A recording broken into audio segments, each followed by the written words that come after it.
Hello, Internet. The time has once again come to deal with a 150-year-old murder as if we couldn't leave well enough alone.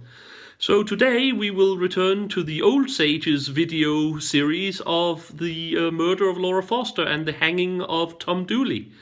In this first real video, we will go over a sort of quick overlook over the hard facts of the case and the legends that have sprung up around it. So, yeah, enjoy. Hello again.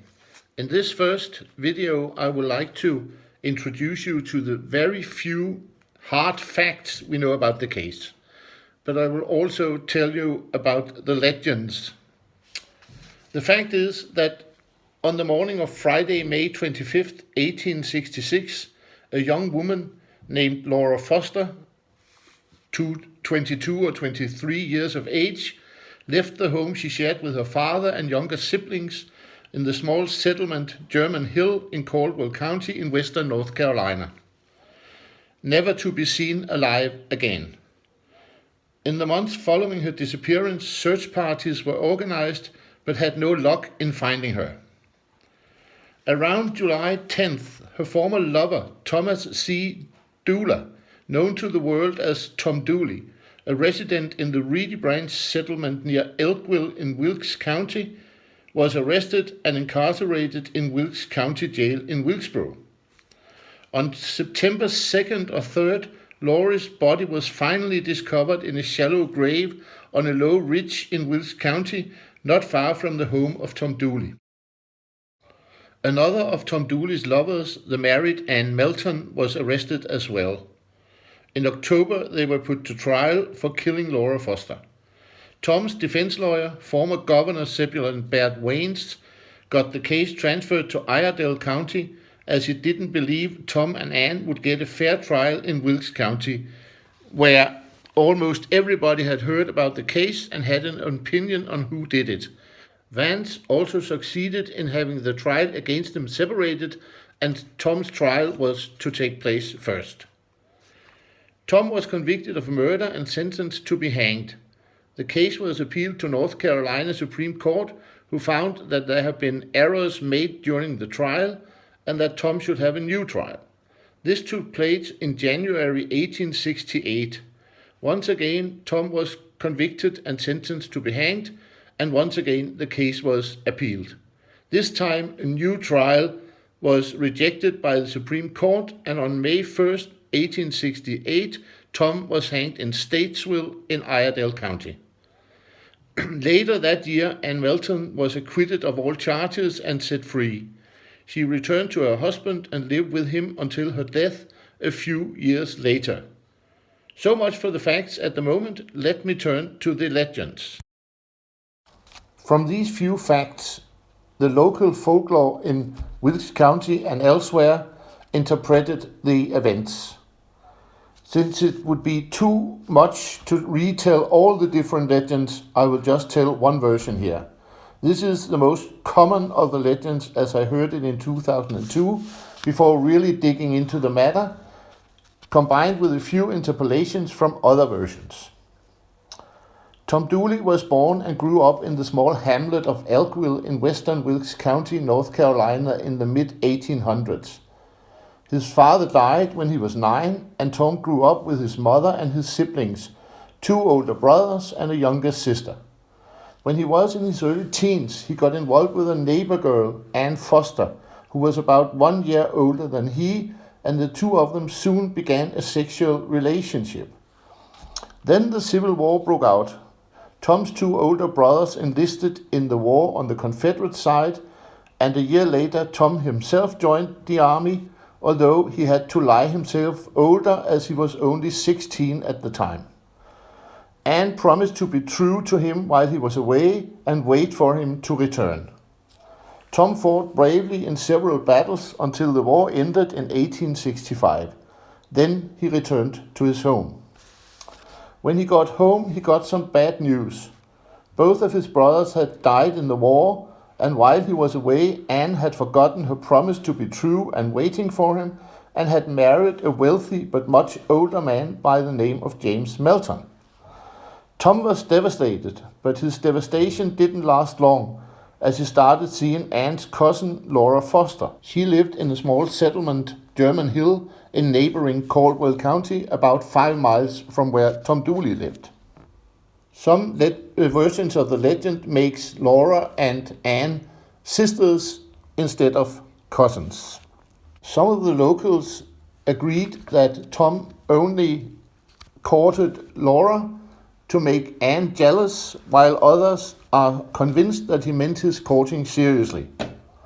Soon after, another cousin of Anne's, Pauline Foster, arrived in the Melton household, where she was hired as a farm laborer, and very soon Tom was involved with her as well. While Anne appeared to accept the relationship between Tom and the rather plain Pauline, she got extremely jealous of Tom's relationship with Laura, who, like herself, was a beauty. Laura had quite a few admirers besides Tom.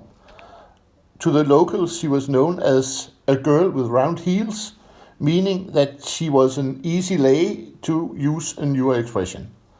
Among her admirers was a schoolteacher, in some versions a sheriff, by the name of Bob Cummings, a Yankee who had arrived in Elkville after the war. Laura and Tom agreed, despite her many other suitors, that the two of them would run away from home and get married.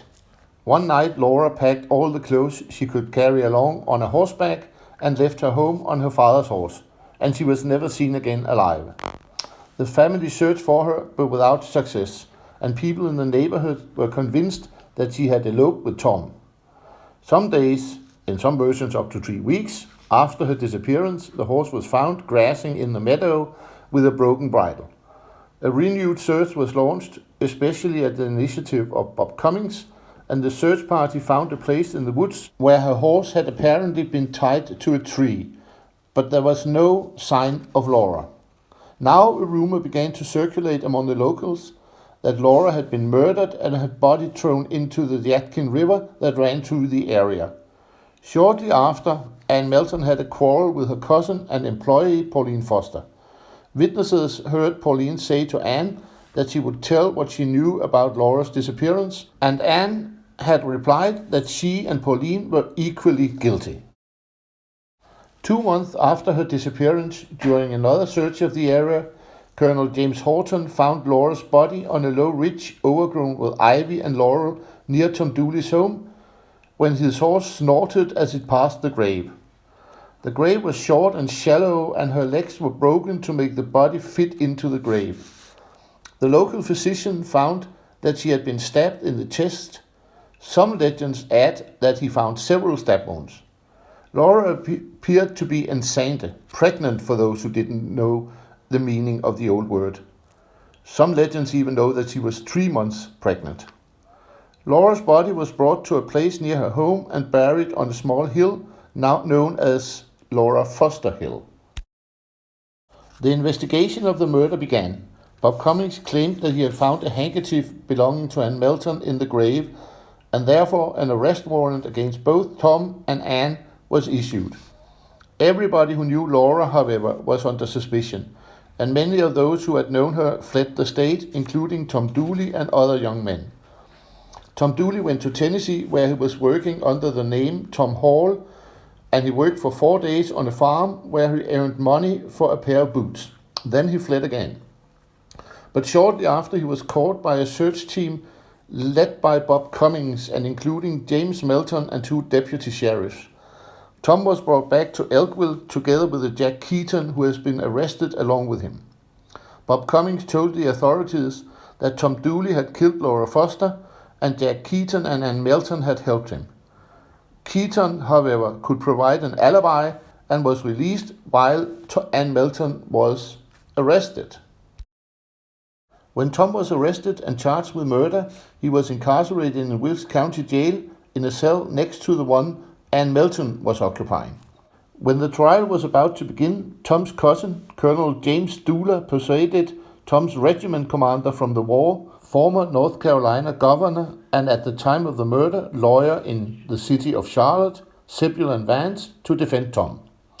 Vance did his best, but Cummings produced a witness, Betsy Scott, that testified that he had met Laura on the morning of her disappearance, and that Laura had told her that she was on the way to meet Tom Dooley near his home.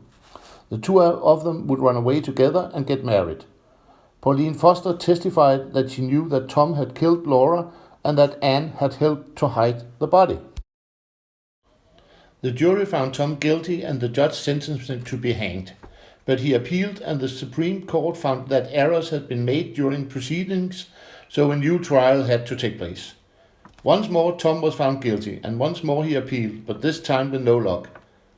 On a beautiful May morning, Tom was transported from the jail on a cart.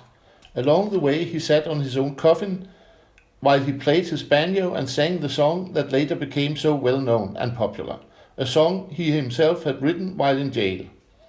On the way he joked with the sheriff and said, "Had I known that you would use such a fine new rope, I would have washed my neck." And just before getting hanged, he raised his hand and said, "Do you see this hand? Do you see it tremble? I never heard one hair on Laura's head." Tom was hung from an old oak tree in a valley not far from Wilkesboro. Some legends have that he was hanged from the so-called Tory Oak in Wilkesboro. When he was dead, his body was given to his sister and her husband, who brought it home to Elkville, where he was buried under an apple tree close to the house he had lived in with his mother. Later, Seb Vance also defended Anne Melton, and unlike Tom, she was acquitted of murder. While she was in prison, she said, "There will not be put a rope around this beautiful neck," and she was right. Rumors of involvement in the murder followed her for the rest of her life, though. Some years later, Anne Melton died after being crushed under a cart that rolled over, and on her deathbed said that you could see hell's fire at the end of the bed, and that black cats crawled up and down the walls, and that she could hear hissing noises like hot, glowing stones that were thrown into cold water. There exist many different versions what else Anne said on her deathbed, but the most popular version is that she told someone that she knew something that could have saved Tom from the gallows, which by most is taken as an admission that she was the real killer. So much for the legends that, of course, are very, very wrong about what really happened. In my next video, I will tell a bit about the area where the crime took place, and I will also introduce the main characters of the case: Tom Dooley, Laura Foster, Anne Melton, Pauline Foster, and someone not mentioned in this video by the name of James Isbell. I will probably also kill off Bob Cummings. This was all from Daddy's Age for this time. Until next time, have a lot of fun. Thank you. Well, that was it. I hope you actually all enjoyed listening to Daddy Sage talking about the legends surrounding the Tom Dooley murder. When we return to this particular video series very soon, he should then, as he already told you, get on with the story in hopefully an entertaining fashion. Until then, I have been the young sage, and I wish you all a very happy day.